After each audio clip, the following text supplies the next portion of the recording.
I don't inflict it upon them. I'd be very worried in case they weren't getting enough of the right thing. I know. I think most people are, because there's a whole section in here, questions and answers, and all the women in the survey that went toward making this book, all of them, when asked, said they hadn't mentioned it to their paediatrician, you know, the clinics and things.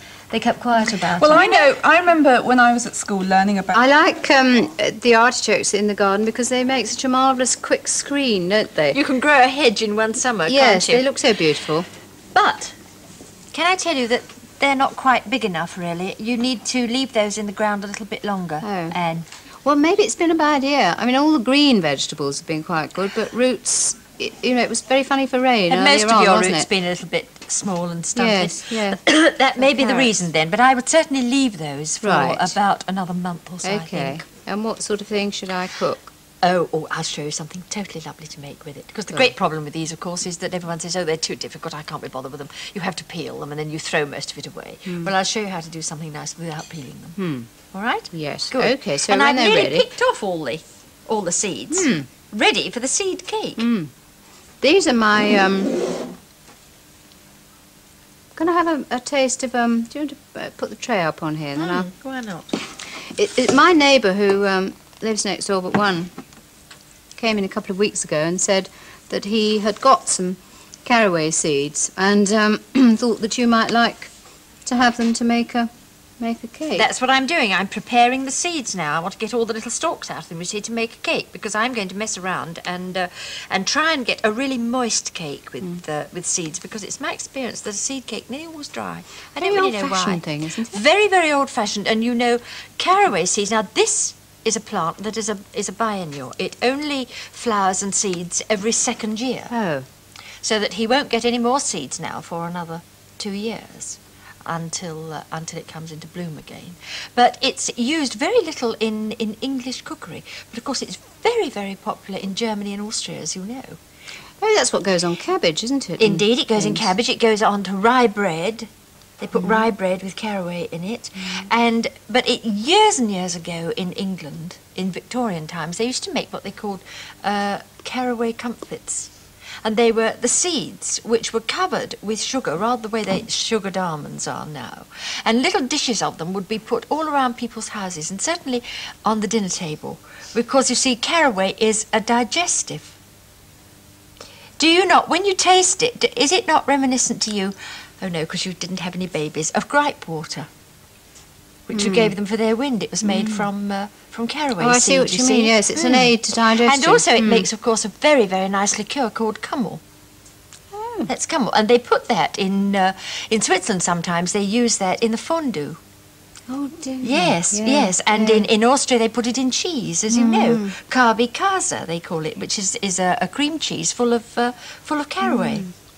Well, it's an interesting herb, and I'm going to make a really nice cake with it. Do you want me to pick these over and get all the stalks out? I'll do them, Anne. No, I'll do them. All right, then. You let me take them, I'll do them. But you know what? I'll tell you how to really get the seeds off very easily, and that is that if you pick up all the plants like that, the stems, and you tie them together with a string, and then you put them into a very large paper bag and tie loosely with a string and hang them in a dry place. Shake the bag like that from time to time. They'll all fall off into the bag. Right.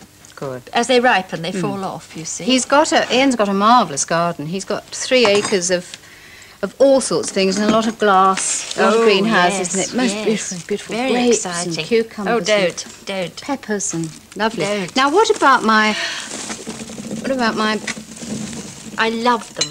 I haven't seen any of these for years. A very old-fashioned thing, of course. And they are bullace? Yes, they are bullace, yes. Bullace. That's right, and they are, in fact, a wild plum. And they are the same family as the sloe and also the damson.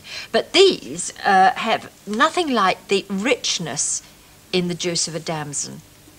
So whereas a damson you can make a jam from, but you can't. And also, of course, from sloes you can prick them and put them in with gin and make sloe gin, which is a lovely liqueur. It's delicious. But with these, the only thing that you can do with these is to make a dessert cheese. And you know you can make a quince cheese and an apple cheese. It's a very, very thick conserve. And it's been made in England for hundreds of years, but Hartley writes in her book that one of the ways they used to do it was they used to make the cheese. Now, I'll tell you how they did that. You take all these, wash them, put them into a large crock, cover it and put them in a very slow oven and leave them until all the juice has drained and the fruit is absolutely soft. Then take away the kernels, skim off the kernels, crack them if you've got the patience and throw the kernels back into the thing. And then sieve the pulp. Then to every pint of pulp you add a pound of sugar and proceed as you would if you were making jam until it's really thick. You can almost stand a knife up in it. And then you can pot it in the ordinary way like you would a jam. Now, what they used to do in Victorian times was they used to take this cheese, they used to set it in very wide, shallow dinner plates. And then they would leave it until it had set. And then they'd do about 12 or 14 of these.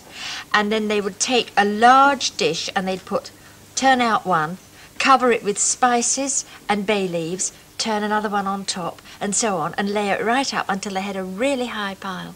And then they would cover that and keep that in a warm, dry place for years.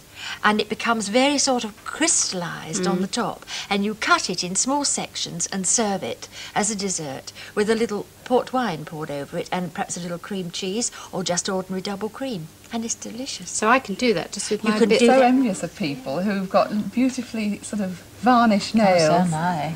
I can't keep... No, I never keep nail varnish. Don't you ever wear nail varnish? Hardly ever. Oh, whenever I try, it's always a disaster. It goes all over the place. Well, I think it depends on if you've got your hands in water all day like I have most of the day. It's just impossible You to have can't. no Rubber hand care. gloves. But you know But what look, you've got? You haven't got very nice cuticles there, have you? And you need nice cuticles, really, I think that's put on part of nail the problem, varnish. because the nail varnish all goes on that bit of skin there, and it looks awful. Do you push them back? No.